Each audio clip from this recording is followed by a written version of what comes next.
При мен всичко започна с един филм по телевизията, колкото и да е странно.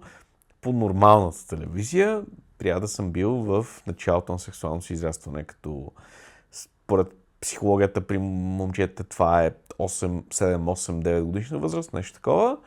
Бяха пуснали някакъв филм, който общата идея беше за някаква експедиция по Амазонка.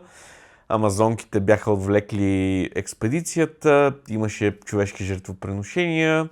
Една от сцените беше една девойка, завързана полугола на един олтар и да. Има една реплика, която се приписва на Фройд, която е единствената ненормална сексуалност е липсата на такава. И според мен няма нещо, което да кара хората да го правят. То си идва отвътре. Това е нещо, което са видели, нещо, което ги е възбудило като малки, което е залегнало в подсъзнанието им и оттам нататък това е фетиша им, използвайки фетиш в смисъла на сексуален тригър. Има хора, които си го признават, има хора, които не си го признават. На практика не мисля, че има човек, който да няма някакъв фетиш. Нещо, което да е основен сексуален тригър за него. Ако няма, означава, че нещо е сбъркано в него. Знам, че не трябва да се говори с такива гранични понятия, като нещо е сбъркано в него, но на практика психологията през годините и сексологията е показала, че абсолютно всеки един от нас има някаква форма на фетишизация. Дали това ще е партньорката като цяло, дали ще се заглежда по гърди, дали ще се заглежда по дупата, дали ще са крака, коси, очи, каквото и да е, това е вид фетишизация. Имаш първичен тригър, който действа на цялата ти сексуална възбуда. Ако го нямаш, отново се връщаме на единствената нормална сексуалност е липсата на такава. Това е сексуалност, нали? Дали става дума за романтика, която включва вино и бомбони или романтика, която включва свещи и къмшици, няма голяма разлика. Това е интимност, това е да доставиш удоволствие на партньора си и да получиш своето удоволствие, да имате някакъв контакт и да имате някаква динамика. Според мен е, когато започваме да се съзряваме сексуално, хормоните ми се появиха в нас. Объркването между това, кое е страх, кое е възбуда, кога има страх от възбуда, кога има адреналин, от спорт, преследвания. И може би в уния времена, в които си играеше на гденица, на стражария паши, в които фащаш и кажеше някой, който можеше да ти попаде, да ти харесва или да ти ведеше хубаво. Или след това се цуеш с него. Тия практики от това да се подадеш на сексуалното влияние, като оставяш с адреналина от прилагането или отдаването на силата. С ония най-ранни моменти, в които смятам, че повечето от нас усетили трепет от това да бъдат допълнително възбудени от прилагането на сила. Как започна осъзнаването ми в кинка? Това е доста интересен въпрос. Започна някъде в тинейджърските години. Но понеже съм си задавал аз лично този въпрос, кога наистина започнаха тези неща, дали нещо ми се е случило, което изведнъж ме е тласнало към BDSM-а и към кинг, или било по рождение, или как така, мислейки много назад, мога да кажа, че неосъзнатото е започнало много, много, много рано. Най-ранната кинг мисъл, която някога си спомням, е да съм бил изключително малък, може би на 5 или 6 годинки, и помня как майка ми или баща ми, не помня, някои родители, четяха ми приказки за това как отива рицарят и побеждава дракона и спасява принцесата и после си тръгват и ме остават да заспа. И аз, заспивайки в моето детско въображение, драконът убиваше рицаря и после драконът оставаше с принцесата и се случват някакви неща между дракона и принцесата, които тогава не можех да разбера какво се случва и нещата приключвах някакси необяснимо до там, но като възрастен вече връщайки се назад към тези спомени, мога да си представя точно какво се случва между драконът и принцесата. Така че да, неосъзнато от най-ранно детство, осъзнато от средата, може би късната фаза на тинейджерските години, между 15 и 18, полека-лека бих казал. Оттам нататък практически с първата ми сериозна връзка бяхме започнали да си ги говорим тези неща. Това съм 21-2 годишен, нещо такова. И да, бях в началото доста неловки. Не е точната дума, защото не става дума за срам или за някакъв такъв проблем. Ние доста откровено си ги говорихме нещата, но по-скоро непохватни. Не знаехме какво ни харесва, какво не ни харесва, какво искаме да пробваме, как изобщо да човек научава за тези неща. И съответно четене на FetLife, на различни коментари на хората там, на практики, BDSM, тестовете, където имаш различни въпросници, които те разпитват кое би ти харесало, после ги попълвахме, разменяхме си ги взаимно, това би ти харесало, това не би ти харесало, това може би. Така че там започнаха вече практично да пробваме най-различни неща и да експериментираме. Почна с сексуалното ми съзряване изобщо. Още от първите такива пепети интереси усещах, че мекът на приятелките ми, мекът на връзничките, с които сме си говорили, след това първите общи в секса, не бяха толкова задоволителни, колкото споделяха връзничките ми. Имах различни усещания, имах някакво чувство в себе си, че има още нещо, което не получавам и не знам кое е това нещо. Тя съм била малка. Тогава нямаше толкова много информация, колкото има сега. Сега всичко му намериш навсякъде. Тогава не всички имахме компютъри, не всички можехме да намерим информацията с наименованията й. Минаха години, докато всъщност успея да сложа имена на нещата, които харесвам. Да мога да ги идентифицирам по някакъв начин. Имах нужда от по-силно усещане, от по-интензивно усещане. Тогава не може да го обясня точно какво да бъде, но усещах, че романтиката, мирността някак не ми достигат. Чудех се в партньорите ми, тогава е проблема. После започнах да си мисля, че аз нещо не съм заред. Нали, след като всички си добре и на всички им е хубаво, само на мен не ми е. Нали, значи, вещето на мен не ми е наред. Не мога конкретно да се спра над случка или над нещо, което да ме набавило така, каквато съм. Всички сме черни на Фройд. Теорията за детството и че всичко дърво там. Дори там не мога да намеря нещо, което като някаква случка да е провокирало като начин да се развият нещата. Може би това, че съм единствено дете и че съм това винаги обграждана с внимание и съм гледала като принцеса, съответно може би да се е прехвърлило да иска да продължа да бъде така, но това е много така теория, която не съм сигурна, че е така. Не помня кога. 7 или 8 клас, може би да започнах с писане на разкази на подобна тематика. И след това срещнах мъж. Бях на 21. Срещнах мъж. Излезахме няколко пъти. Той започна доста активно да говори за това. Аз обаче, може би, по-новия етап не бях готова за подобни приключения, да го нарека. И му казах, че не се интересувам от връзка за момента. Не искам да се обвързвам в дългосрочен план сериозно. Студентка съм все още. И на него не му хареса това. И така агресира доста сериозно. И тогава се случи така нареченото изнасилване, което аз не харесвам тази дума, но предпочитам да го наричам, че се отдадох на инстинкта си за самосъхранение. И реших, че няма да бягам предвид вида му. И просто ще се оставя да се случи това, което беше неизбежното. Случи се и дълго време след това не можех да си позволя, съзнанието ми не си позволяваше да излиза с други мъже, да си помисля за срещи с други мъже. Но пък накрая, там 6 месеца по-късно, може би, установих, че трябва да изляза от тая дупка, в която бях.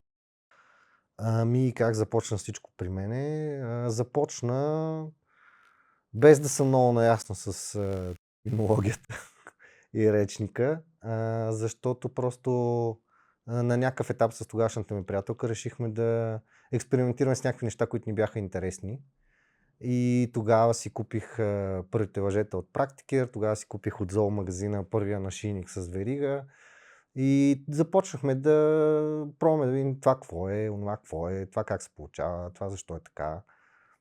Съответно, после, нали, след тая връзка имах други, там също течаха бурни експерименти и в един момент аз стигнах до идеята, че нали, аз имам някакви специфични вкусови интереси, като става въпрос за интимни отношения. Не всичките ми приятели ги имат, даже доста малко, но пък те от друга страна си имат техните вкусове и за мен беше по-скоро всеки си има там някакви специфики. Чак на по-късен етап вече, когато срещнах една доста по-опитна от мене жена, с която се заиграхме и тя ме попита, ти що не казваш, че си от нашите? И аз нали, се поинтересувах добре кои са вашите и разбрах от нея, че нали, то си има цяла общност такава, има си сайтове, форуми, има си нали, целият речник с различните дефиниции за това и онова. Като преди това аз просто си бях правил някакви неща, които ми бяха любопитни и забавни, без да съм наясно с номенклатурата. Откакто започваш, нали, да те се превръщаш вече в някаква невестност и започва от тебе пориви за някакъв интимен живот. И така с приятелки ми в училище, като ви слушах как се говорят, нали, че как обичат, нали, гаджето, нали, да живеем от тях, да ги гали, нали, всичките тем стаи, ако доста ригаво ми се спори. И така вече, като започнах да ги слушам, че буквално всички, нали, девойки се кефат на такива неща, пък аз очевидно не съм и си викам, тук е нещо работата, не е как се трябва. Така нещо се случва и не знам какво. Нещо, което се да изникало в главата, защото при мен е интересното, че първи път не е бил като при останалите, нали, вагинален секс, а беше анален секс. Което е по-интересното, да. И самия партньор, който беше тогава, си харесаше така да е най-да по-боевичко, което не страшно много изкефи. Вече след 20 да дойда в София, да попаднах на FBA, съвсем случайно, да почна да се интересувам повече от тези неща и пак съм намирала партньори, с които, нали, съм писала такова нещо. Знаех вече как се нарича, обаче имаше момент, в който се стреснах, тъй като не знаех как да го развивам по безопасен начин. Бил доста отдавна, но не е осъзнат. Докато може би преди 10 години или повече, малко повече, пробвах някакви неща с една приятелка, с която бяхме заедно тогава. Пак връзване, такива по-стандартно. Вече когато намерих българския форум, посветен на BDSM, преди 7 години. Тогава нещата започнаха да се случват не само осъзнателно и научив нещата, които ми харесват, как се казва. Ми беше супер интересно. Ми първо започна 7-8 клас. В момента, нали, знаеш, че купиха първият ни домашен компютър, да защото преди това ходих по геймни клубовете, там освен игри, дори хора да ги видям как играят, нямаше кой знае какво. Вече вкъщи на спокойна обстановка. И така, леди отстрани има на всички такива сайтове с различни категории. И избират се 1, 2, 3. По-времето постелят до категорията възвален.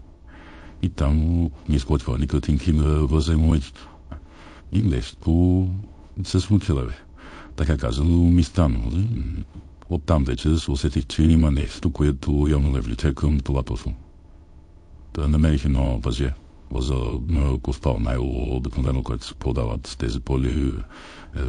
Бъдето съм подизде по-пластмасовите, които са от левчетата. Имаше у нас едно свободно. Взе го и пълто възна, което полвах, беше върху мен, си завърза краката. От влезените горе до капата. И точно това беше невероятно. Имаше акомодация, имаше всичко, но тогава бях още малък и не знаех чак толкова подобност. Но като за първи път така, да кажем, съответно как е играл, беше много. Според мен няма даже и BDSM. Има състояние да хвърли тялото. И хормони, и земи, които ни карат да се чувстваме по-възбудени сърцето и да бие по-интензивно. Мозъка ни да бъде свръхстимулиран. И уния, които нямаме нужда от наркотици, за да получаваме този екстаз, търсим по различен начин. Някои скачат с парашут, други летят с парапонали, трети търсят тила в различните форми, в които може да бъдат подчинени, доминиращи, да харесват болката или да се възбуждат от начина, че причинявайки болка партньора им, да стига до емоционалните състояния, които е желал. Защото около да се чуете да сме в един баланс и ако това не са партньорски отношения, това не е наслада, това е насилие. И според мен тук трябва да разграничаването, кое ни вдига адреналина. И дали сме партньори или сме насилници. BDSM според мен не е насилие.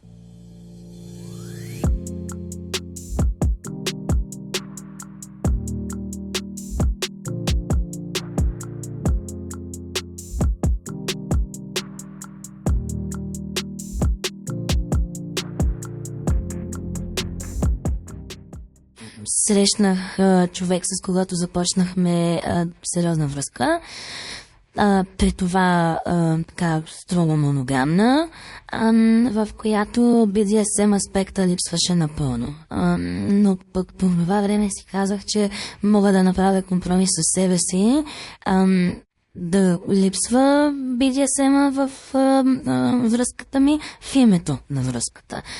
Обичайки го, знаейки го, искайки да бъда с него, в дългосрочен план имахме така доста сериозна визия как оставаме заедно и оставих BDSM на заден план и не са се случвали никакви BDSM насочени преживявания.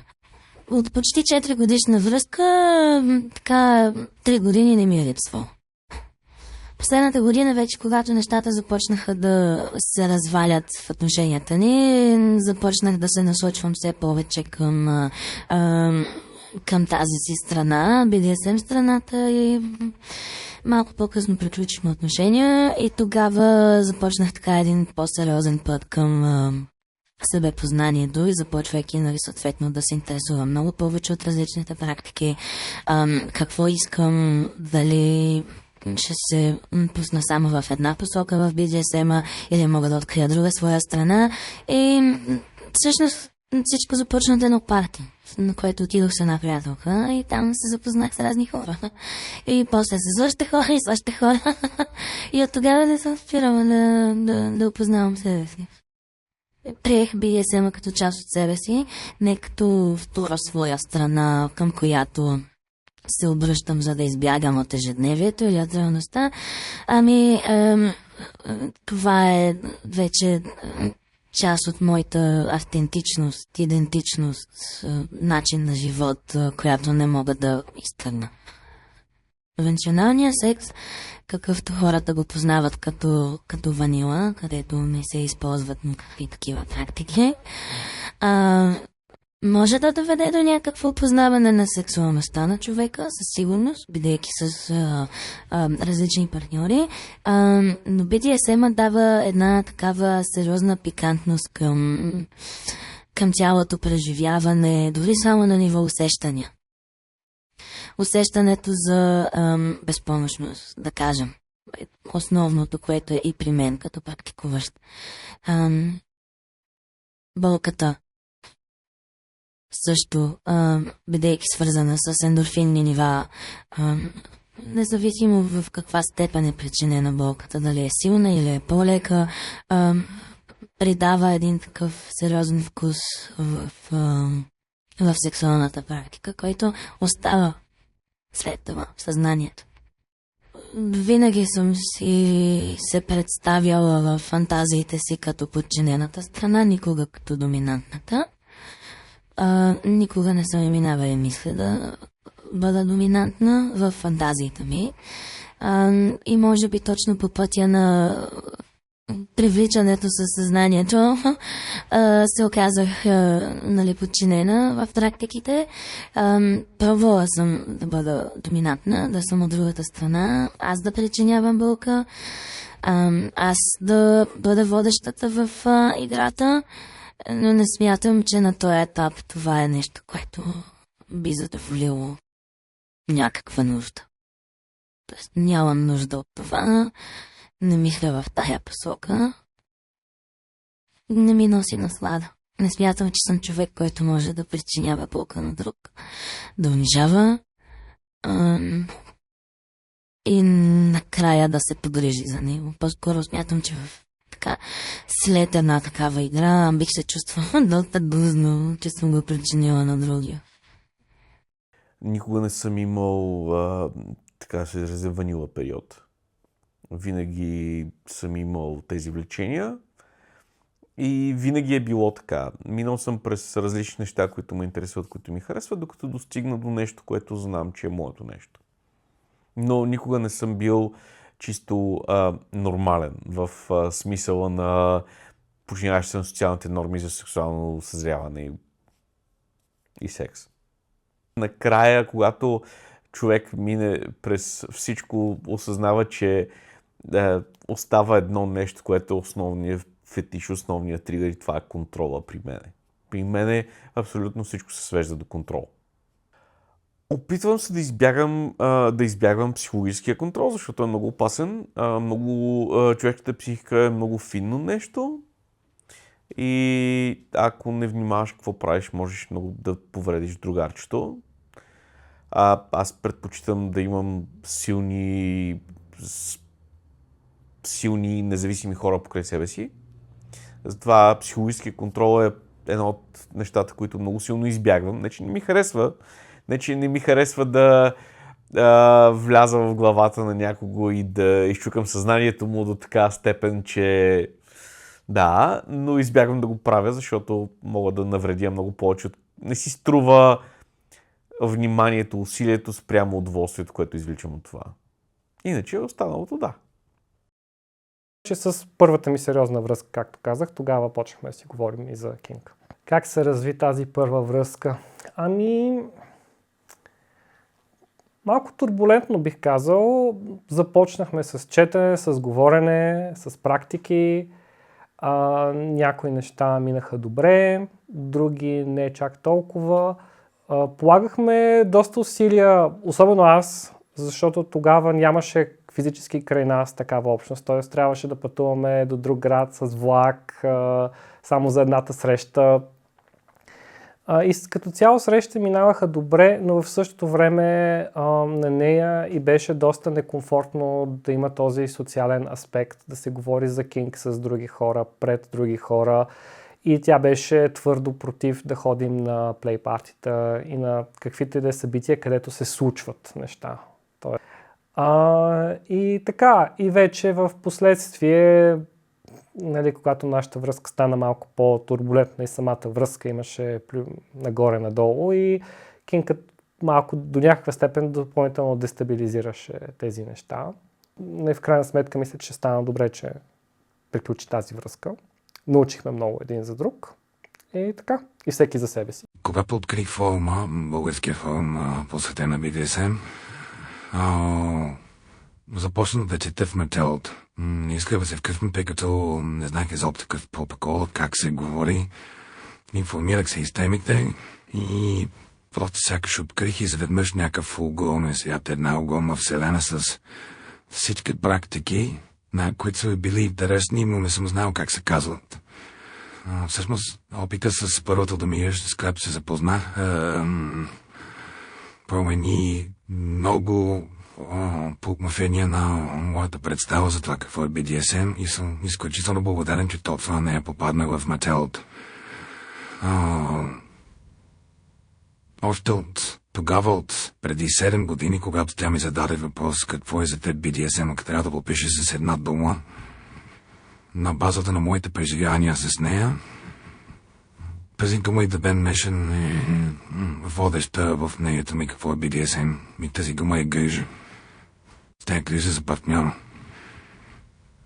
Преживяванията с нея, въпреки че ние играхме дистанционно, без да съм я виждал изобщо, в продължение на няколко месеца, преди изобщо да я видя, за мен бяха магични моменти, магични дни. Всеки ден беше уникален като емоция. Затова и когато се оказах в нейния град, преди да се видим, тя ми даде много кофни инструкции какво да направя. Не знам от днешна гледна точка дали бих направил пак нещо такова, което ми става доста вълду, но тогава го направих, защото имах безкрайно доверие на човек. Пак казвам, когато не бях виждал никога. Историята за първата ни среща беше следната. Преди да стигна до нейния град, тя ми каза, знаеш адреса, когато дойдеш, няма да се качваш до апартамента, ще има оставена врата на мазепата отворена. Ще слезеш долу, няма да париш лампата. Ще слезеш долу, ще напариш завой на вляво надясно, там не помня вече конкретните инструкции. На какви завои бяха, но ще направиш ли какви си завои, ще застанеш, ще стигнеш до стена и ще застанеш с лице към нея. Клекнал долу. Звучи супер странно, но го направих.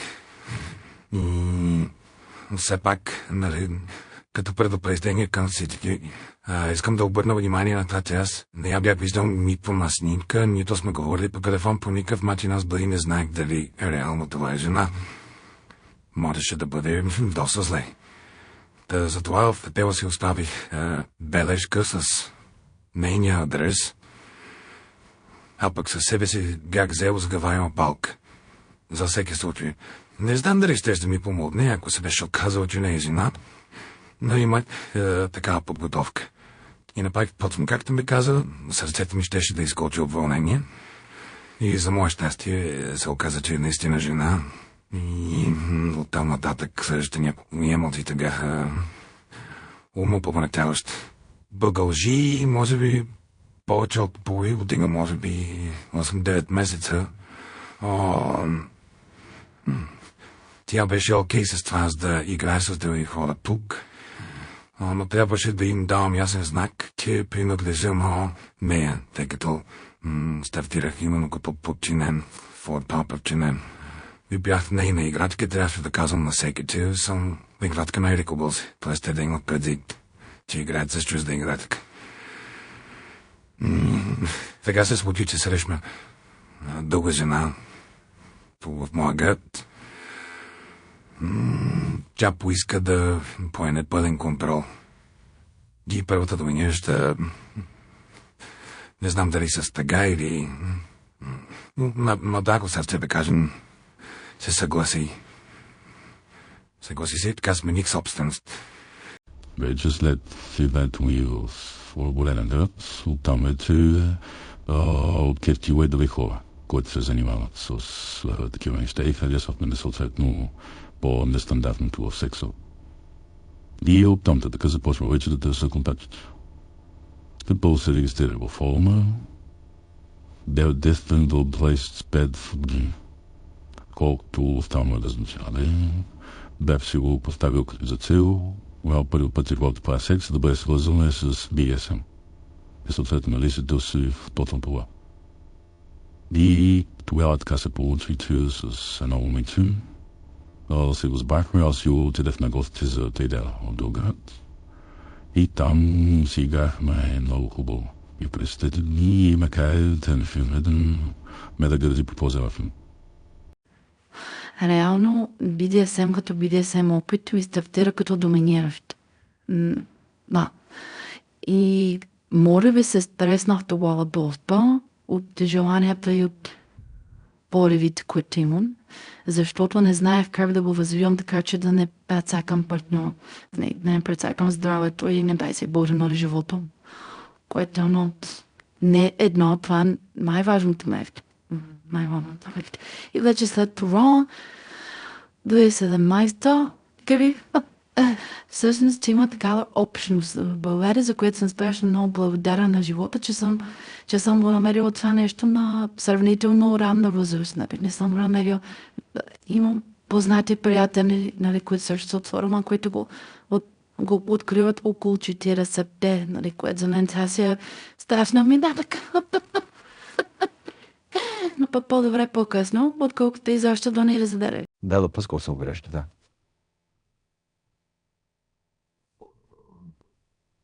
Да съм бълковай със себе си и да знам, че това не е моето. Но за това трябва да се експериментира умно. Но не всичко, което следва да е яко на декаро. Или в историята на дългите. Наистина така. Защото ние сме различни и трябва да експериментираме. Ние експериментираме да ти играем. Но това, което е много важно, когато ти играеш, е да можеш да споделяш. Защото да играеш сам. Ти играеш с някой друг, той когато играеш със себе си, трябва да споделяш със себе си. Аз искам да разчупа становището, че BDSM се случва само някъде. Ще си дете се първия път, в който стиска да целувате някой. Онази тръпко преди момента на целувката. Ония момент, в който един от двамата забавя. Ози момент, в който другия търси. Моментът, в който се целувате, ние вие от двамата определя темпото. Как ще определите? Един я води, споделя се съобразява. Динамиката в отношенията винаги един я води, другия се съобразява. Но вече става арт, когато се веждат детайли, които дефинират стила. Когато искаме да се идентифицираме в определенията, тогава започваме да твърдим, че ние сме част от BDSM.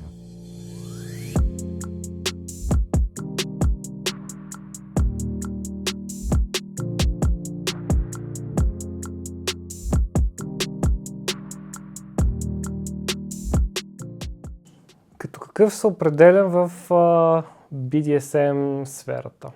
Това е интересен въпрос. В началото тръгнах с класическото доминант, което като за начало е добра отправна точка за моята роля. Действително, от една страна определя много от нещата, които са в мен, но също така с времето открих, че не е етикетът, който на мен лично най-много ми харесва. Така че в момента се определям като хедонист, защото за мен най-важното не е да доминирам човекът пред мен или под мен и така нататък.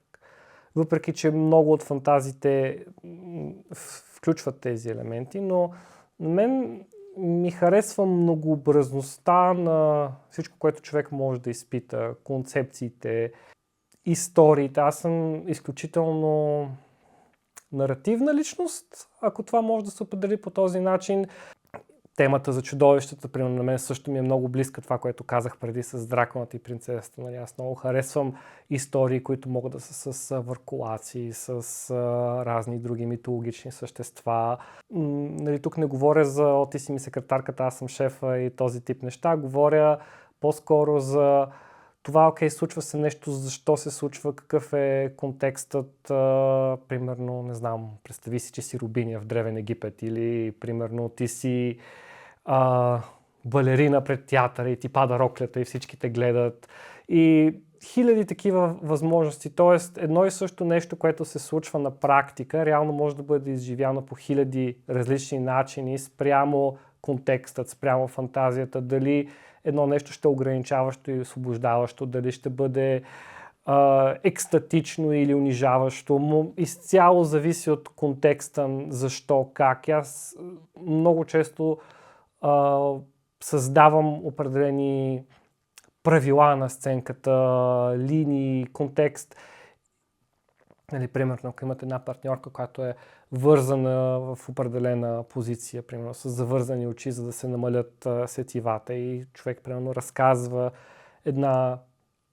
слага една сценка, ти си в гората, на жертвеният камък, чуваш вятъра, може да и звуци да се добавят, усещания, ръмжене на чудовище, ногти по тялото и вече могат да се използват различни инструменти за най-различни усещания. И това е, човек просто използва една почти хипноза. Той е хипнотичният глас, комбиниран с усещания, комбиниран с думи, с удари, с стимулация и просто се напредва една такава история. Примерно, дали иска да изживее как е принесена в жертва на някое чудовище от морето, нали, или нещо митологично, фантастично, извънземно. Много неща могат да се направят. Човек може допълнително и с електричество да си играе, и с разни силиконови инструменти. Много неща, но в крайна сметка най-важното е просто да го има това поставяне на нещата. Това се случва и това се случва и така и как реагираш. И просто работа с гласа, комуникация. Отново това е нещо, което не е за всеки. Някои хора са много невербални по време на подобни неща. На тях не им харесва да говорят или да слушат някой как много им бръщолеви. Така че това напълно го съзнавам, че не е за всеки. На мен лично много ми харесва. Аз така функционирам. Така че съответно съм с партньорка, която и на нея харесва това нещо. Нали, споменах, че аз пиша еротика, тя още преди време беше чела историите и много я бяха харесали, много я възбуждаха, дори беше озвучавала някой от тях с нейният глас. До ден днешен има в интернет аудиоексперименти, които са моите истории с нейният глас. И това също е такъв начин да се ролплейва, да се изживее нещо конкретно. Аз харесвам финеса, удоволствието, въжетата, би полката, но в контекста на невзимата преживявали. И тогава се решава, че я кардолерен го питам ти да сме настила. Да сложат са любовки, да избере за вечертиери с широко план. Да обърна внимание детайла за това, като everything да бъдат метални, а не пластмаса. Да намеря косе, в който форми тялото ми. Дали да си избера маска и перука. Затова мога да опитам да влезе другата гледна точка. Но това по никакъв начин не ме прави или само доминантен. Защото писал съм по-типора в положение. Или пък съвмисив, когато реша да се отдавна на доминант, който съм избрал. Така че онова, което мога да разказа като история и което свършва изключително интересно, е, че един едър мъж не висок в толкова. Дори с пенис клетка може да бъде изключително доминиращ. Стига да водите да демонстрира силните си страни и да заведе партньора си с мовела, от което той се нуждае. Което така, че аз харесвам да доминирам, нямам питив да бъда доминиран. И това прави с едни и същи партньори, с които сменува ролята си. Да имам бътъво. И няма супер доминанти. Може да тичате, ако искате. И някой говорят за доминация с спорт. Това е като си падате по някой доминант бегач. Ти в началото не може да направи 3 километри и половина. той тича пред вас, вие тичате след него. Тоест няколко обиколко ви застига озарено време се влачите в вдъхновената работа. И след две години тичане почва да тичате сами и правите по 32 километра по-ниско. За да може да се снимате назад и да кажете, аз спя. Някой беше писал за доминация, че спорт е 32 км по-низко. Никога не може да заведеш някой накъде, ако не си бил преди това там, ако не си проучил пътя и ако не можеш да го вървиш обратно. Това означава, че няма как да бъдеш доминантен, ако не си се опитал да подчиняваш. Няма как да ти извърши, ако не знаеш какво е да динайваш.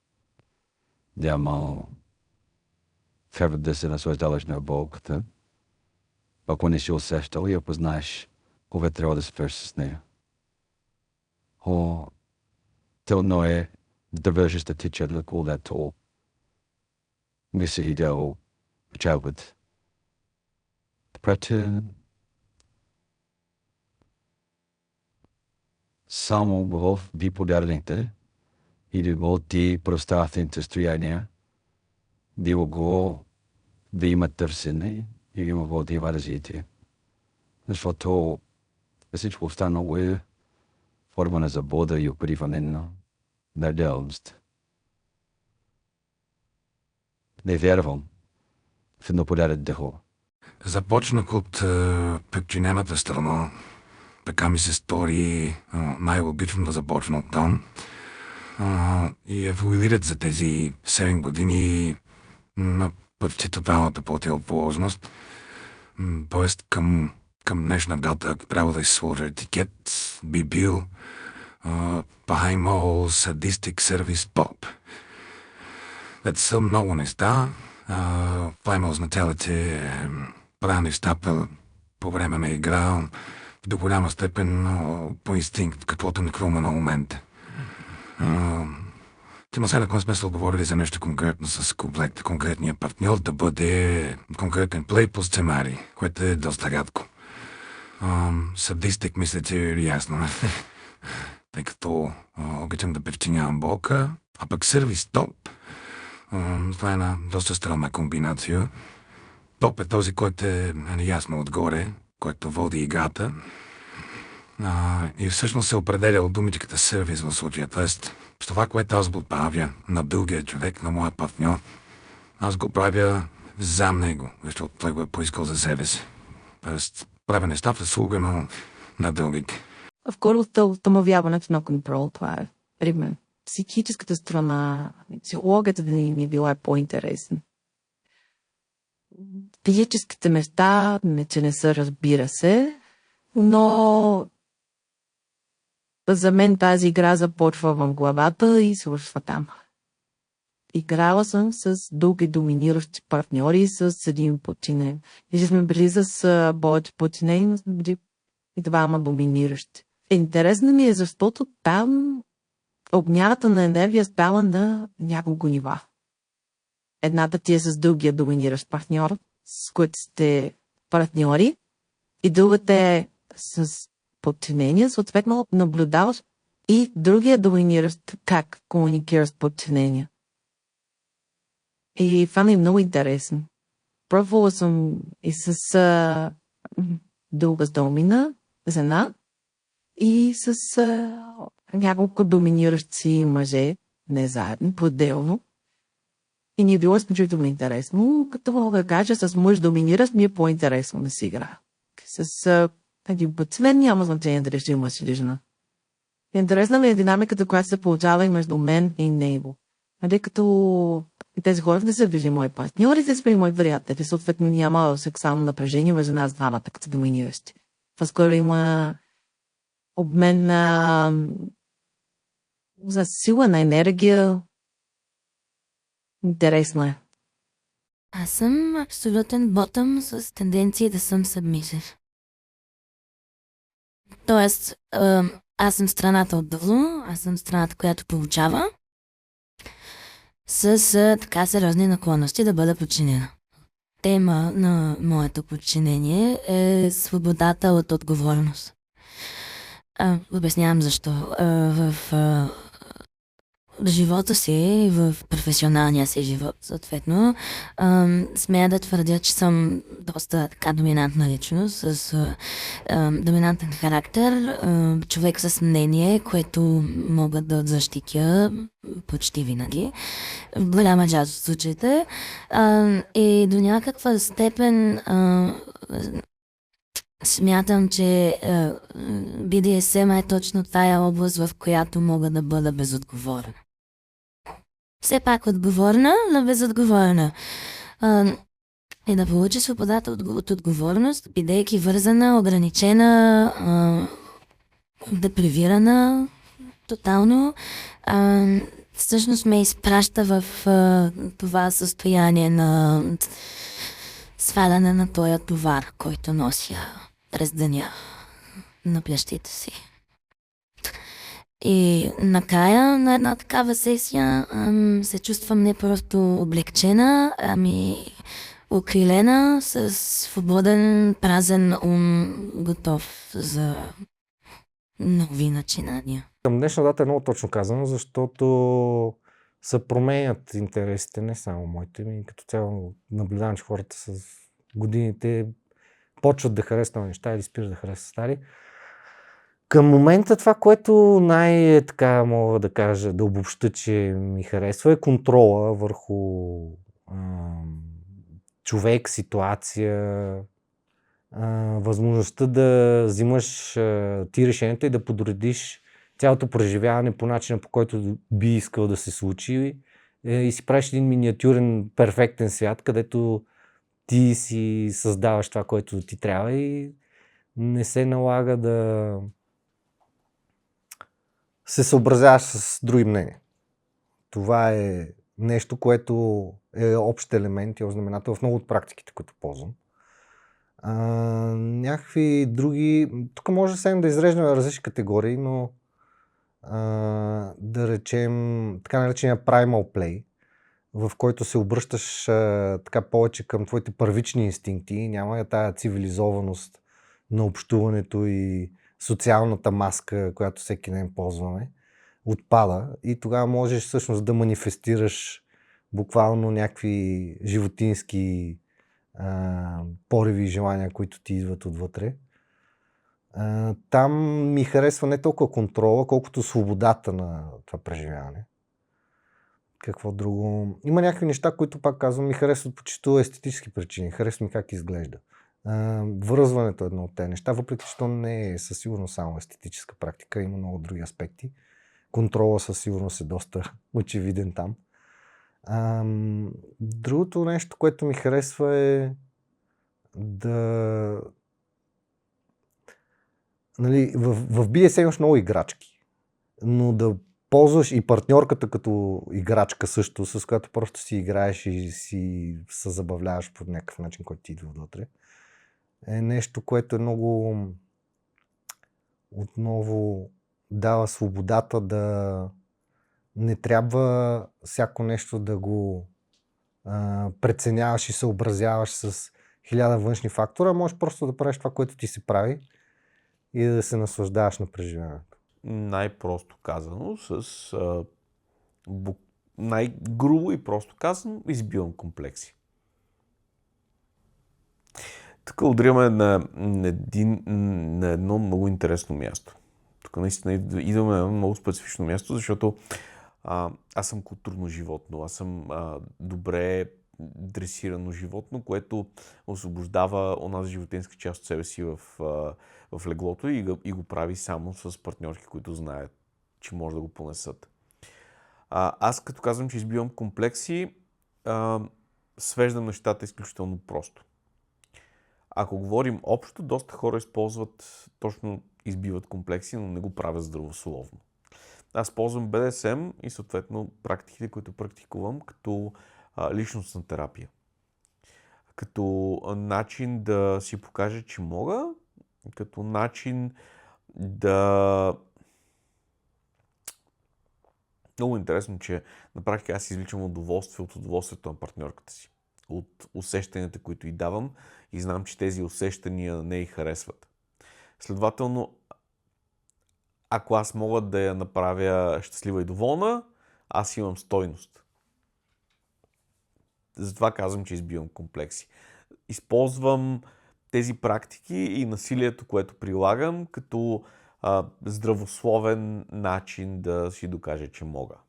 Първите няколко плея с мене са ужасни. В смисъл, ужасни, но не са най-добрите неща, на които съм способен, особено ако партньорката ми е свикнала да нещата да се случват, докато каже изпъстителна дума или нещо такова, защото аз имам навик да спирам при всяка промяна на реакцията на тялото. Тъй като не съм сигурен дали тази реакция е положителна или отрицателна, затова спирам, добре ли си, да продължа ли. Окей, тази реакция, това свиване на гърба означава, че е добре и харесва. Окей, продължаваме нататък. Следващата микрореакция, която е вдига глава. Окей, добре ли си, да спра ли? Прекалих ли? И по този начин постепенно познавам реакциите на партньорката, за да знам за какво да гледам. След втория, третия път, когато вече имам пълния речник, така да се изразя, оттам нататък е лесно. Аз съм изключително силно емпатичен човек, което ми позволява да извлека дори най-малките усещания от партньорката си. Аз наблюдавам нейната болка, наблюдавам нейното удоволствие и това ми доставя на мен удоволствие, защото аз го причинявам. Например, това е много забавен момент. Една от партньорките ми съм е смлял от бой. Задника й е син, на места кърви. Смисъл, яла е бой, много бой е яла. И отивам да си оставя инструмента, обаче докато се завъртам, докато минавам над нея, ритам лекичко. В смисъл, спълвам се в нея. Което е нещо, което не съм искал да правя, при което до преди 40 секунди съм ме смилал от бой, съм такъв, добре ли си? Извинявай, не исках, извинявай, сори, добре ли си? За мен секса е къде месо в месо. Малко го звучино, освен там първоначалната емоция на възбуда. Секс не ме задоволява толкова. И да се заради плата са, нали, да по-интересно, да по-ефе емоции, които да се добавят на тази и да не е само, примерно, както жертва, да разходиш филма леблото и, както казали под завивките, да започнете да го правите. Защото да, това ще стане за 5-10 минути, да кажем 15 вече, според зависи и двамата после са доволни, но така остава. Имало е само едно чувство. А пък в случая на BDSM, там чувството се приливат. Не е само едно, се преминава от едно към второ, към трето, пък се вършиш плейл пак към първа пул. И така се получаването в кръговат. И някак си излизаш накрая, освен че измоен, според сега, нали, според всичко стало, по-задоволен. Тъй било това те държи по-дълго.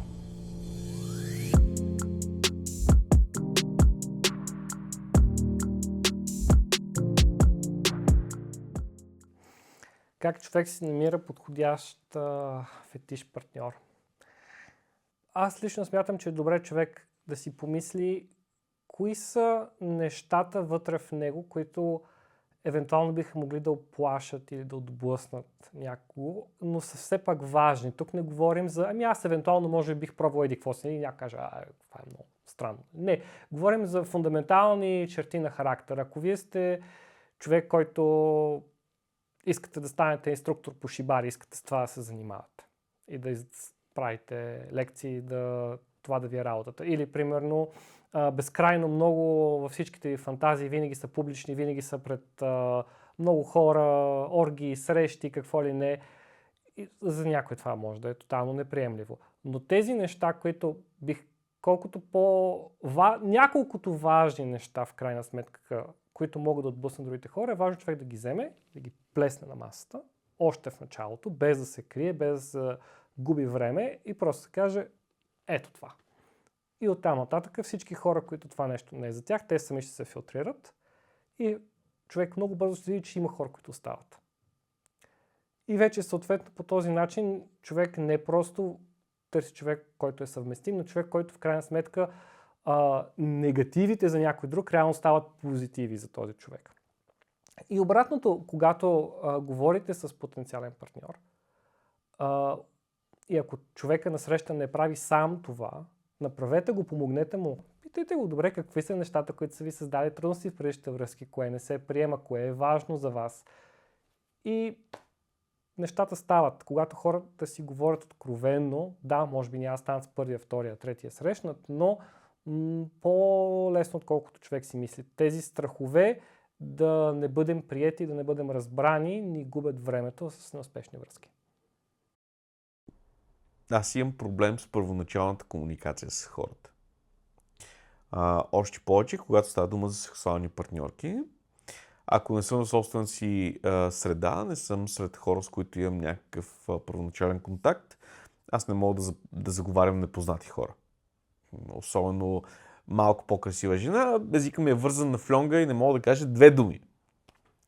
Това по събитията, които организирам, не си личи, защото аз съм в свои води и като организатор трябва да бъда комуникативен. Срещала съм с 2 типа подчинени мъже. Единият тип са такива, които в живота си са коренно различни. В живота си са на ръководни позиции, от тях зависят много неща, много хората си изморени от този контрол.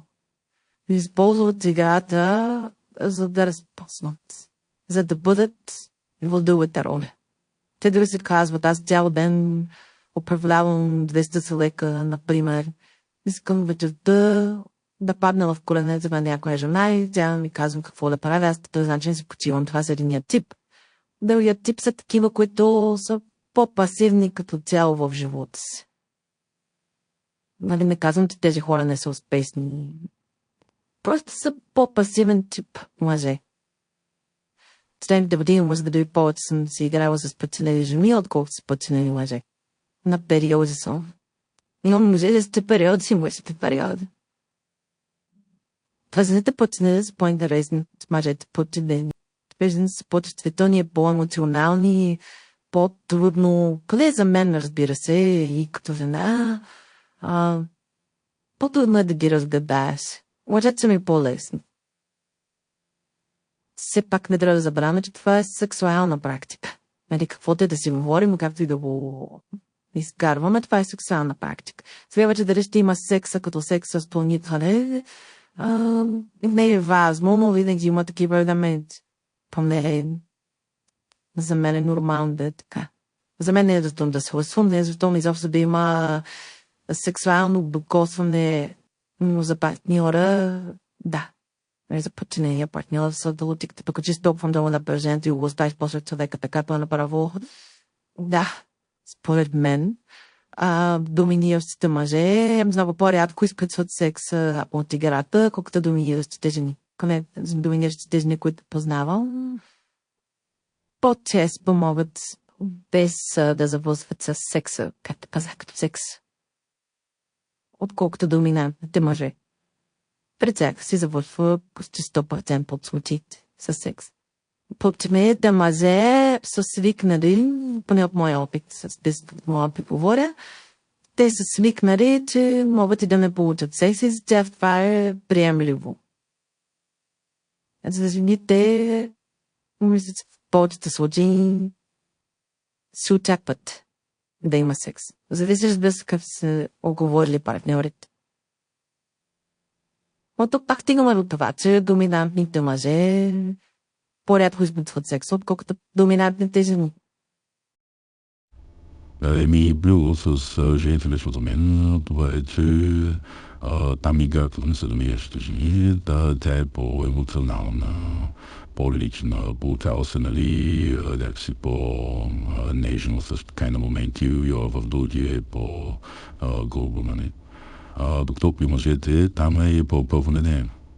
Той си иска първо, второ, трето и ти изпълняваш първо, второ, пето. Нещо не има разлика в самите задачи или самите изпълнения, тогава вече се следват там и наказанията и всичко е по-първоледено. Опак е по-строго и нека се по-контролирал. Първо цялото около месец и нещо си говорихме, за да може да се осигурила някаква стабилност, как казал, на връзката, и най-малко да се опознае човек. Както може да са безобидни, нали, или от това да свои белезеци на ясно, само и да го заводи за леглото, така и се стига до пускане на кръв и съвсем други, нали, моменти, където може да са фатални. Дивен вид да се има две такива BDSM романтични връзки, които едната продължи една година. И там бяха го с една двойка, се опитахме да направим по-нема на връзка. И се получи, и все в момента сме все още много добри приятели в Икапъцно. Но те просто имаха договиждане на живота и съответно трябваше малко да и се разведат пътищата. Проблема да си намериш партньор за кинг неща, тук вече не коментирам в форума конкретни хора, генерално, обикновено не е свързан с кинка изобщо. Е свързан с твоите като цяло социални умения за общуване с хора.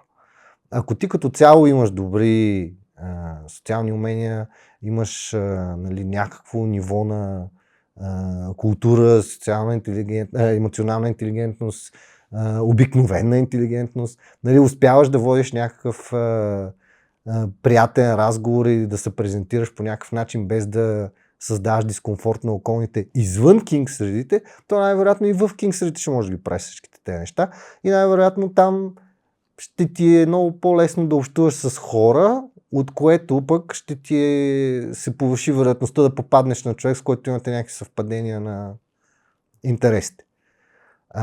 Сега, другото нещо е, че играта не е нали, честна, защото няма за всеки един някой от другата страна, който да му пасва задължително на него.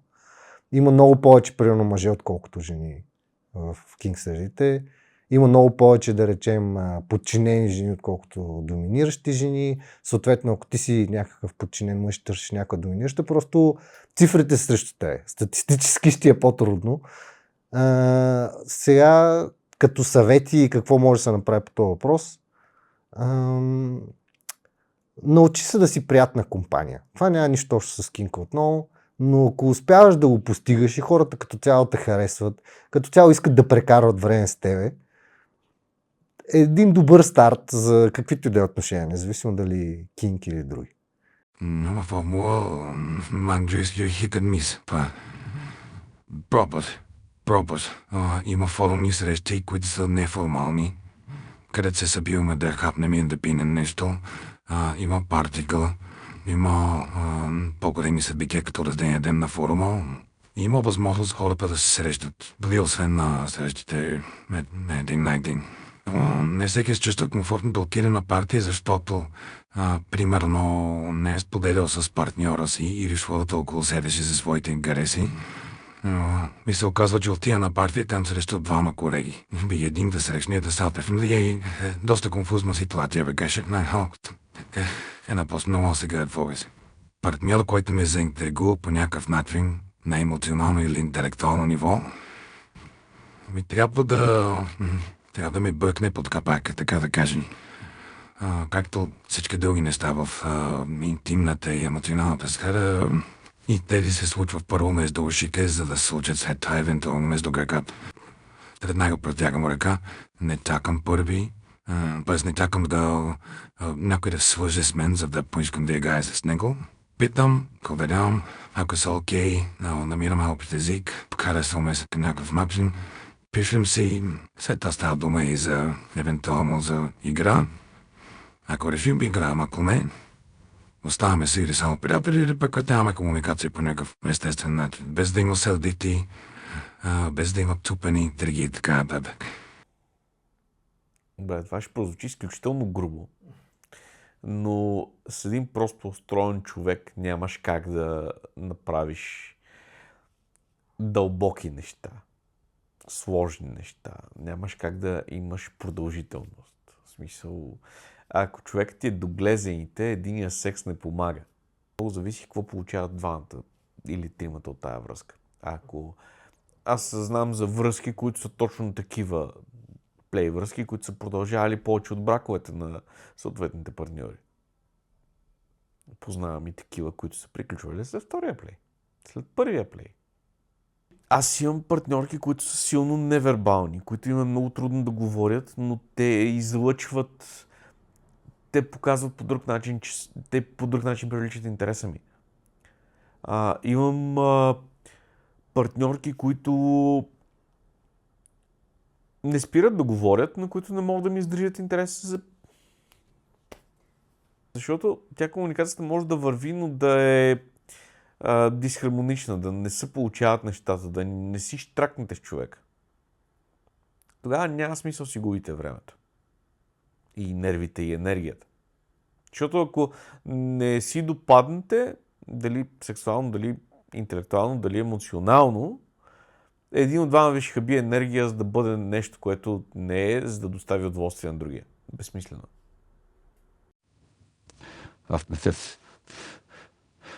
Тя да има. И истината, че това е само приемам селекция. Нямам нужда да търся. Не съм гладен и не засипам. Аз лично това търпелив. Да, поглед на тебе си като хищник. Не искам да изям някой пред очите да течем с него и да говорим заедно. Така че партньорите ми са малко доверени.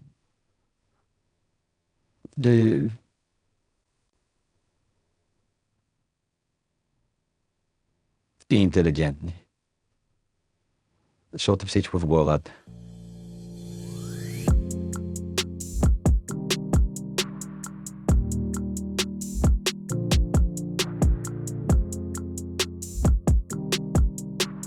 Тук сега зависи кой колко приема кинка като някаква много сериозна част от живота му. За мен лично това е нещо, което правя за разнообразие и удоволствие, по-скоро като хоби, без нали, да ми се върти около това живота. Ако гледаш така малко по-несериозно на нещата, е доста по-лесно да интегрираш всичките ти кинг практики в всичко останало, което вършиш в живота ти, и вероятността да си паснете с някой, който също има кинг интереси, не е по-малка, отколкото вероятността да си паснете с някой, който има ванила интерес. Оттам нататък вече как ще успеете добре да ги балансирате нещата са обичайните трудности на всяка една връзка. Имате обикновено някакви нужди, които не винаги съвпадат. Това как ще го договорите точно. Нали, защото ако нямате никакви отношения, е сравнително лесно да се коментира само по същество. Нали, аз искам това, ти искаш това, да ще се съберем да го направим, ай мерси, довиждане. Когато сте в някакви нали, по-сериозни отношения, тогава нещата, които правите в кинка, имат своите отражения извън кинка. Нали? Защото много често, когато е по-интензивна някаква игра, тя не приключва в момента, в който нали, си дигнете там гащите и си вземете по едно душче. И съответно, от друга страна пък, ежедневният ви нормален живот прелива в вашите кинк отношения също. Защото ако се карате за някакви битовизми, после е доста трудно да се пренесете в ролите, които имате в кинк отношенията и това да не ви ефектира останалата част от ежедневието ви. Мое лично наблюдение е, че то не е наблюдение, по-скоро мнение, на база на не само моя личен живот, но и наблюдението около мен, че като цяло в много случаи, като почнеш да живееш с един човек, като сте от много време заедно, това малко или много ви вкара в една рутина, която леко-леко убива цялата страст, тръпка, вълнение и така нататък. Има хора, които успяват нали, да се справят с това проблем, има хора, които не успяват. Има хора, които търсят нещо навън, има хора, които просто се отказват от такива дейности изобщо. Всеки си преценява каква точно му е ситуацията в живота и какви точно са му приоритетите, но отговорът ми е да. Според мен съвсем успешно могат да се съчетават нещата. И имаме много примери на връзки, двойки, семейства и така нататък, които са от години заедно, имат деца заедно. И това не им пречи по никакъв начин на кинки дейностите и забавлението. Аз лично не се опитвам да съм неразгадаеми, мистериозен и неопознаваем и така нататък. Напротив, аз всячески се старая, като почнеш от профила ми в FetLife и стигнеш до интеракцията ми с нови хора, които се запознавам, да съм максимално открит и максимално себе си, и то по чисто практични причини, мисля, че това пести време. Колкото по-бързо хората разберат какъв си, толкова по-бързо могат да преценят искат ли да имат нещо общо с теб, искат ли да си говорят с теб, искат ли да си пият с теб, искат ли да си спят с теб, искат ли да правите още нещо заедно. Ако се опитваш да презентираш някакви откъслични неща от себе си, умишлено спестявайки информация, да, може би ще успееш да се лансираш на някакви места, където толкова те познават, няма да пробиеш, но overall за мен не е ефективен начин. А и аз не се опитвам да постигам някакви, нали, такива олимпийски резултати. Никой не раздава медали, така че предпочитам да си прекарвам времето с хора, които всъщност ме познават и ме харесват и са с мен за това. Напълно 100% може да се съчетава романтичността с BDSM отношенията. По никакъв начин не намалявам опита на хората, които предпочитат да ги разделят. Това е тяхното право и техният личен избор и някой път наложено от обстоятелства, някой път съм осъзнат избор. Но по това, което виждам за себе си и за повечето хора, мисля, че най-голямото щастие за фетишистите е да си намериш постоянна връзка, която да съчетава всички тези елементи и на романтичност, и на кинки, и на BDSM, в която да може да задоволи всички тези потребности. И това е напълно 100% възможно. Тук искам да се обърна към всички, които може би гледат това и си мислят: аз съм еди какво си бих искал, никога няма да намеря човек, който да ми отговаря, не знам какво си, не знам що си. Не, това са пълни глупости. Стига човек да знае какво иска, ясно и точно, то винаги може да намери човек, който да бъде липсващото парченце на пъзела. Има хора всякакви, светът е голям, дори много от тези хора могат да бъдат доста по-близко до вас, колкото очаквате. Така че единственото, което се изисква, е човек да знае какво иска, човек да знае какво предлага и в същото време да има смелостта да филтрира ясно тези неща, защото вие, ако си мислите, че ще започнете примерно една романтична връзка и след година, 2, 3, 5 ще повдигнете: аз може би всъщност ми харесва еди какво си, и се оказва, че човека насреща може би не отговаря напълно на тези изисквания. Естествено, че тогава нещата са сложни. Но ако човекът има шанса да влиза в този път, примерно в момента не е във връзка и иска да намери връзка, която отговаря на тези потребности, просто трябва ясно и точно да се поставят нещата на масата първия път. Просто човек не си губи времето. Човек казва: аз така и така. Не е нужно да описваме каталог на всичките си фетиши, но общата представа за човекът просто слага ясно на масата. И ще има хора, които това нещо веднага ще ги отблъсне и това е окей. Това са хората, които не са за нас. Ще има хора, които ще са готови да продължат с нас въпреки тези неща и тук трябва да имаме смелостта да им кажем не. И ще има хора, които това ще е най-якото нещо на света и това са хората, които са за нас. Аз съм полигамен, не е много правилно, но полисексуален, да го кажем така. Например, аз нямам как да извлека всичко, което искам от една партньорка. Да, мога да имам романтична връзка с BDSM елементи, които са хардбой, връзване и така нататък, но да кажем неща, които ме привличат по друг начин, не мога да ги получа от човек, с който имам интимни отношения, защото просто не го виждам в този образ.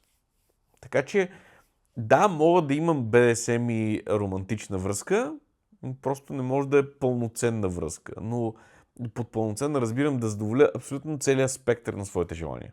За някой може, за мен е невъзможно. Пример.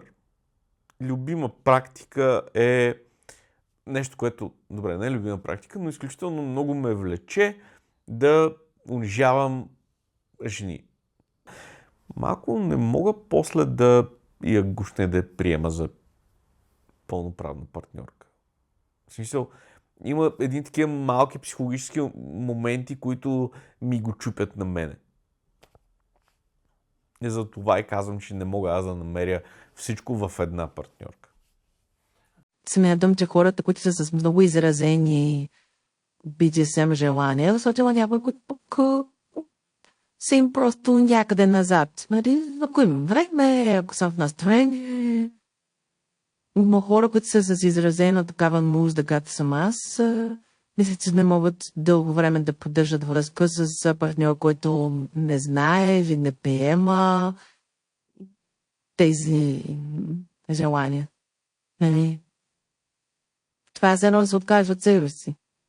Аз като цяло не съм имала връзки, такива любовни, нали, връзка с подчинен партньор. Аз, при мен това е неангажиращи отношения, които става въпрос само за такава игра. Нали, аз съм имала връзка, но те са били с доминиращи партньори. Нали, в момента от позицията на доминираща, като че говорям, няма как да говоря, защото аз не съм целяла да имам връзка като връзка с подчинените партньори, так да това са го знаели през цялото време и динамиката е различна. Това е много, наистина много стъло подредено в главата ми, много пъти ми дава такъв въпрос, да бъде как така, като ви измекла и го приемаш по пъзвен начин, ми край пост. Не мога да го обясня, просто при мен така работят нещата. Приема ли някой за подчинен партньор, не мога да го приема по друг начин, съответно обратно. Последствие установих, че в миналото, в предишните си връзки, нали, реално никога не съм била моногамна.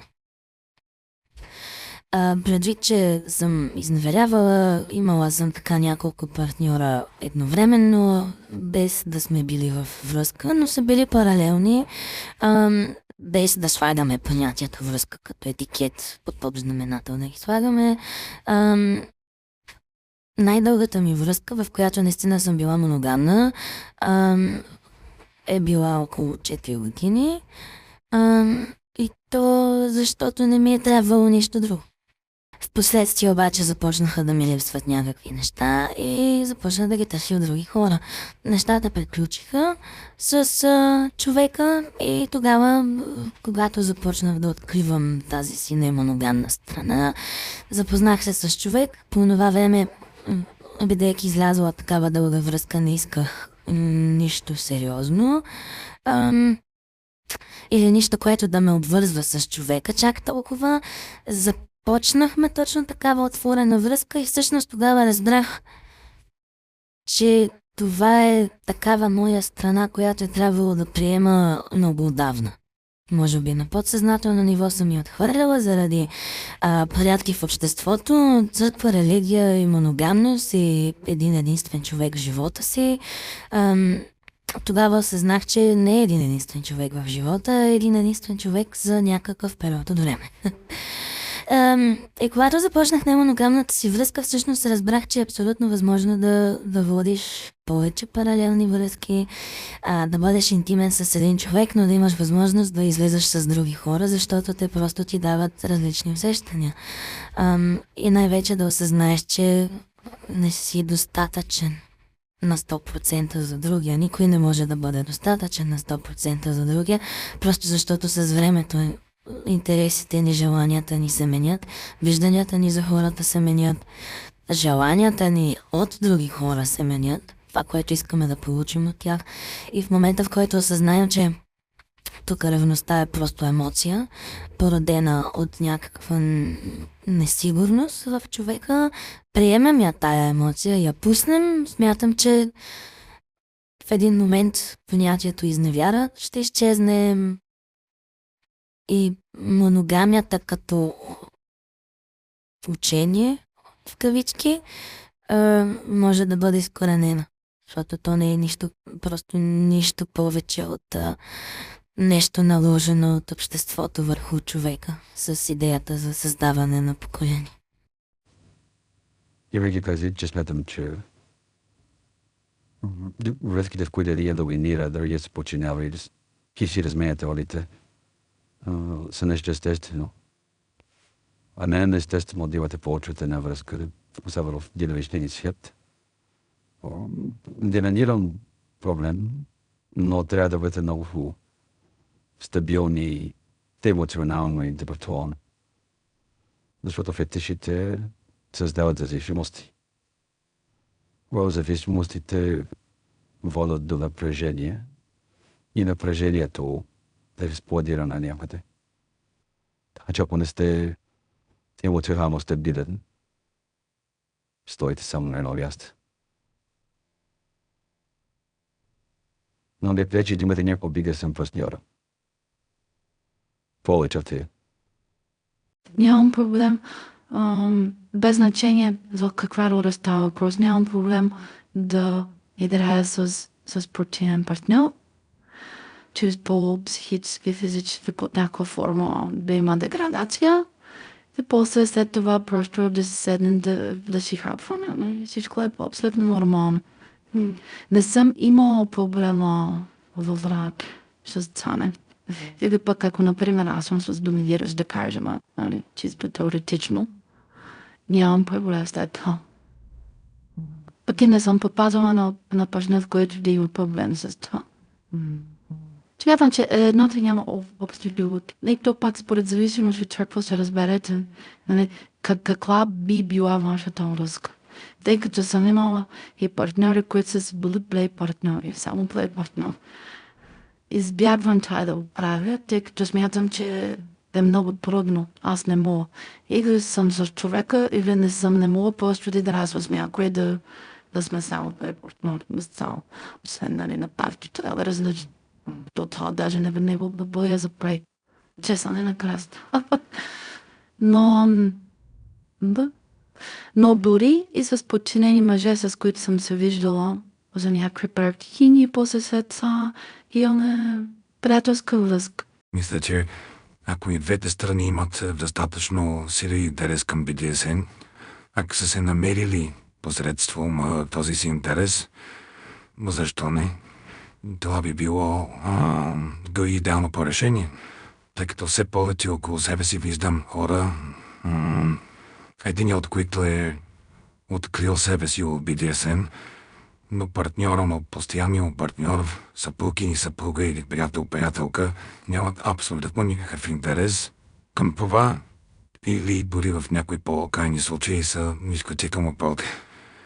И тези хора живеят разкъсвани между желанието си, интереса си да практикуват някакви неща и да се самоопознават чрез BDSM и някаква лоялност към партньора си.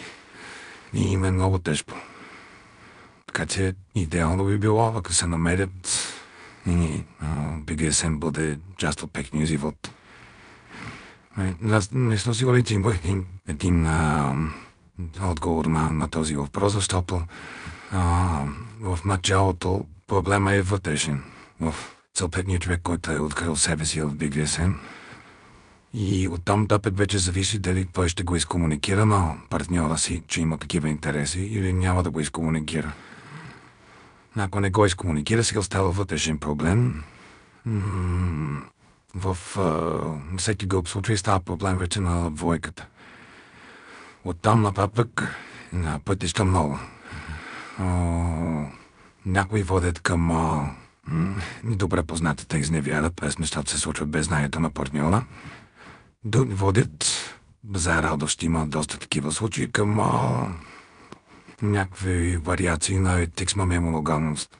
През основният партньор знае, че те отива да играете с еди кого си и знае къде са. Това дали от гледна точка на безопасността им е окей. Но основният партньор трябва да бъде да бъде наясно със себе си и да може да стави първо егота си под контрол и второ да представи нуждите на своя партньор, който има такива интереси, малко претенции, което не винаги е лесно. И там вече комуникацията е изключително важна. Преди ще успеят да се изкомуникират какво има нужда единия, а другия от какво има нужда, за да не се стигне до разпад на връзката, защото и такива случаи.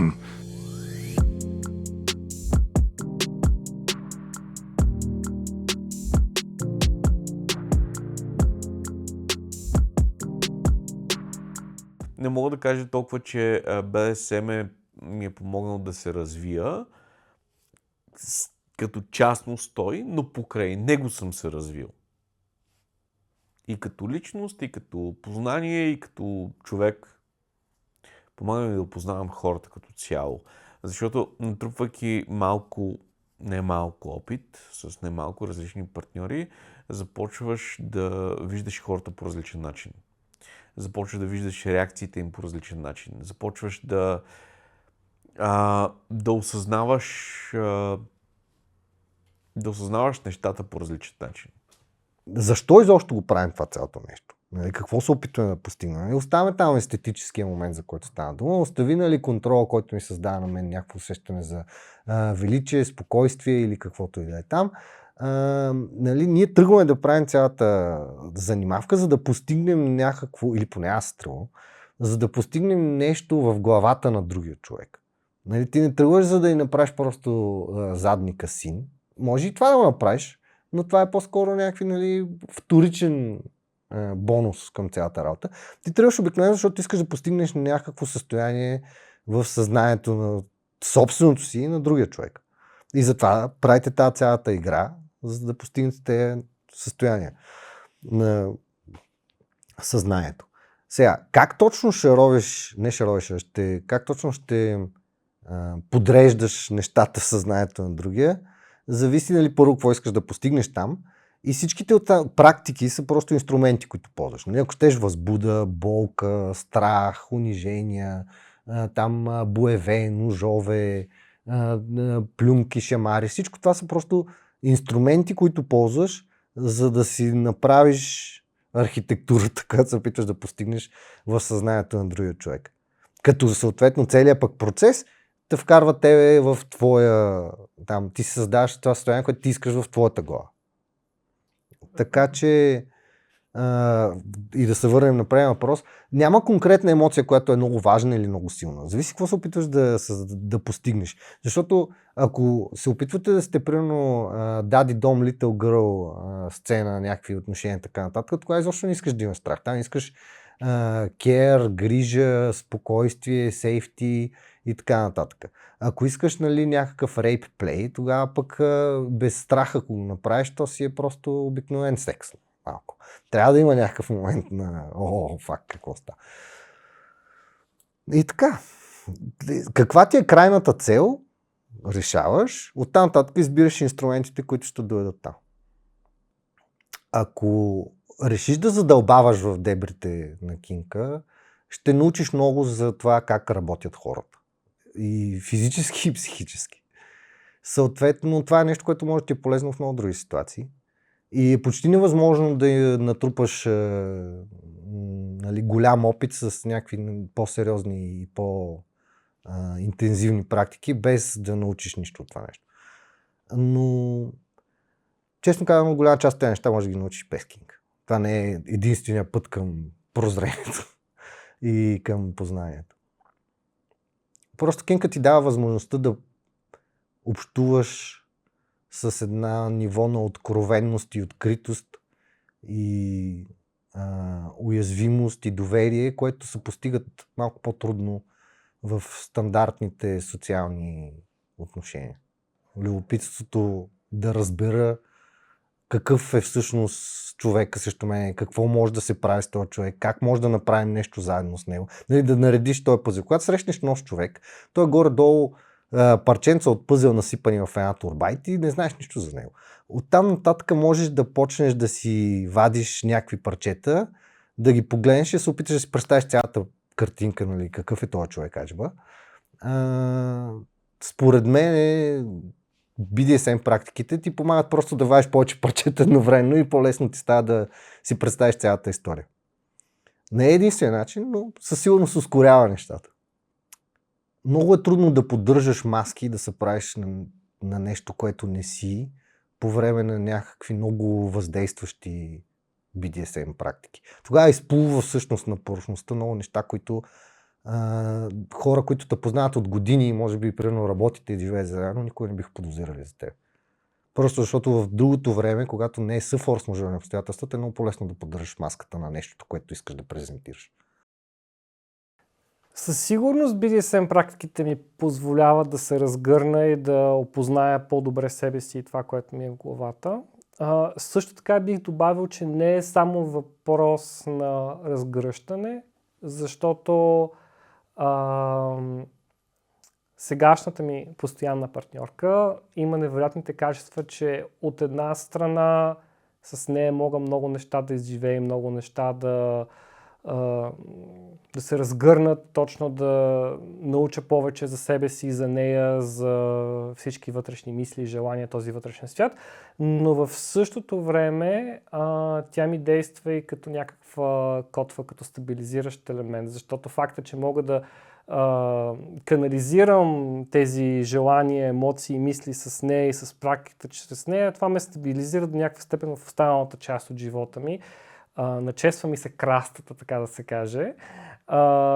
И съответно ми помага да съм по-улегнал и по-стабилен и по-уверен във всичко останало, което правя, а не да имам постоянното усещане за много неизживяни желания и неща, които остават заключени зад различни врати, защото в крайна сметка това е едно от нещата, че човек, може да си говорим до утре за това колко е важно човек да се обича и да приема себе си и че в крайна сметка собственото отношение към себе си е най-важното, което до голяма степен е така, но в същото време човек винаги има вътрешната потребност да бъде приет от другите, да бъде обичан, да бъде разбран от другите.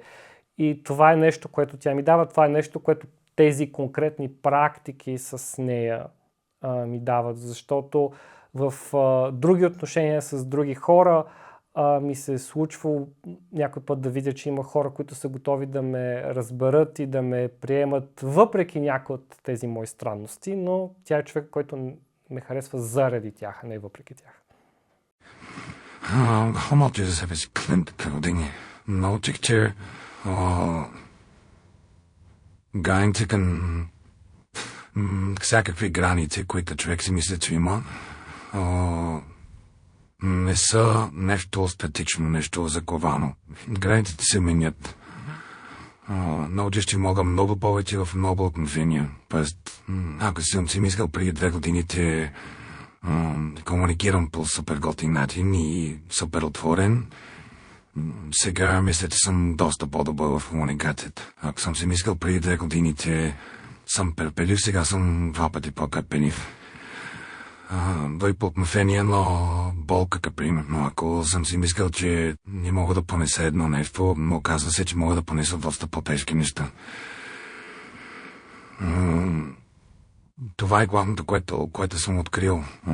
В сравнение пък с началото на осъзнатия ми път, когато знаех кое какво значи, което разбрах.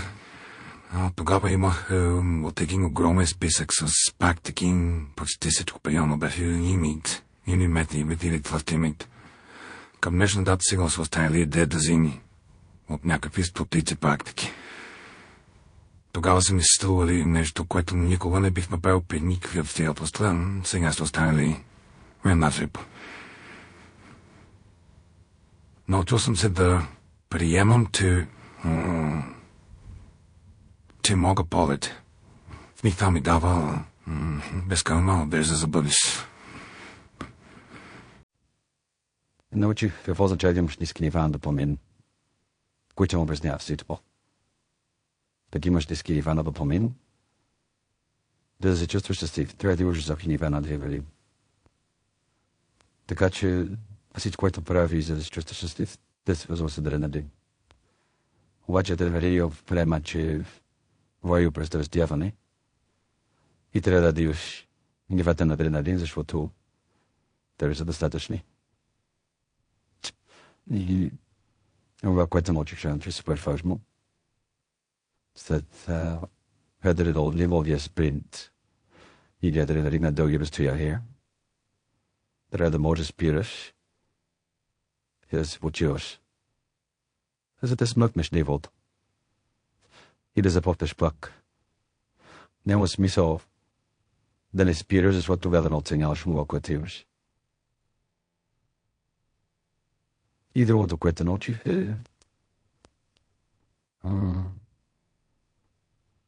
е че е служава да правиш компромиси и трябва да избираш само най-гълната.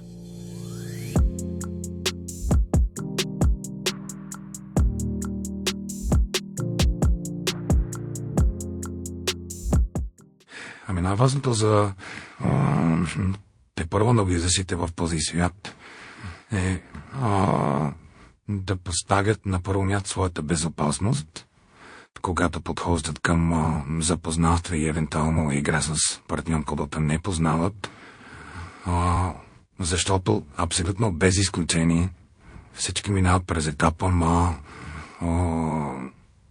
детето сладкарница. Виждаш толкова много неща, потягаш лъка, искаш от това, от това, трето. И не искаш да се пъпчеш с всичките торти и бомбони, които ти сядкат пред очите. И там някъде се появява тази опасност да попаднем на хора, които не просто искат нещо от нас, които искат да ни причинят вреда. За съжаление, дори в нашата малка общност има такива хора. Затова е много важно да не се доверят на първия срещнат, да събират информация от повече хора за съответния човек. Вече тук мненията, ако особено този човек няма никакви мнения във форума, да подхождат с две на ум поне. И да възпитват хора, с които вече са изградили някакви отношения, базирани на доверие за този потенциален партньор. Безопасността преди всичко. Да си запазиш реалната преценка на нещата. Да знаеш, че всъщност това нещо е игра. Да не го пренасяш изцяло в живота си, да излизаш от играта. Не можеш да влизаш или излизаш, не да оставаш в нея.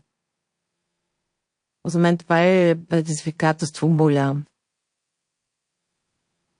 Особено в началото. Мисля, че си изгаминава през това. Да осъзнаеш, че това всъщност е игра. Че ти не си наистина подчинен или не си наистина доминираш, който може да командва света. Защото не си. Но е тънка границата. Да се помислиш за много велик. Особено когато си в доминантната роля. Думата е свобода. Да, не баланс. Баланс. Аз съм от хората, които не смесвам едната с другата. Да, звучи малко шизофренично. Нали, все съм за двама души в мен, нали, по някаква форма. Обаче аз правя разлика. Правя разлика, когато през деня с хората съм си аз и кога в главата ми вече преминава storytelling. И правя разлика между цялото нещо. И имам нужда и от двете неща, за да бъда завършена. Ами нещата се променят със всеки ден. Тъй като смятам, че с днешен дата биде сцена навсякъде покрай нас, макар и на подсъзнателно ниво. Без значение дали са музикални видеоклипове, дали са реклами по телевизията, няма никакво значение, но не заобикалят страшно много. Но през последните прямо 5-6 години една идея по-често виждаме интервюта на някакви хора някъде с нещо, което е, хайде не би да се, но нещо примерно близко и може да получиш информация. Например, това, което правим в момента с днешна дата, ако аз попадна на това, ако моята 16-17 годишна версия попадне на този материал, ще ми спести много неща в живота. В психическия аспект на моето подчинение, защо аз се подчинявам, никога няма да спра да казвам, че BDSM учи на търпение и на отдаване на контрол не само в BDSM играта, но и в живота. Защото чрез BDSM и пускането на контрола, при мен психологически аспект се отдава в това, че разбрах, че не всичко е на всяка цена и че не всичко зависи от мен. И когато не зависи от мен и не мога да променя ситуацията, не бива да влагам толкова много енергия и емоции в нея. Оставям го на течението и ще се оправи от само себе си. В емоционален аспект при мен винаги идва след играта, когато ставам по-емоционална и когато започвам да премислям каква емоция съм получила от това и започвам да я анализирам. винаги изплуват някакви нови неща, бих казала, които ме водят много по-близо до целта да мога да разпознавам емоциите си все по-бързо, да не ги тая в себе си и да се науча да ги разпознавам и да ги комуникирам на другия в най-кратък срок. От започването на играта до след Aftercare, то не е просто творчески проект. От началото до края създавате изкуство и това изкуство остава, и то изкуството целта му е точно тая, да те накара да почувстваш нещо.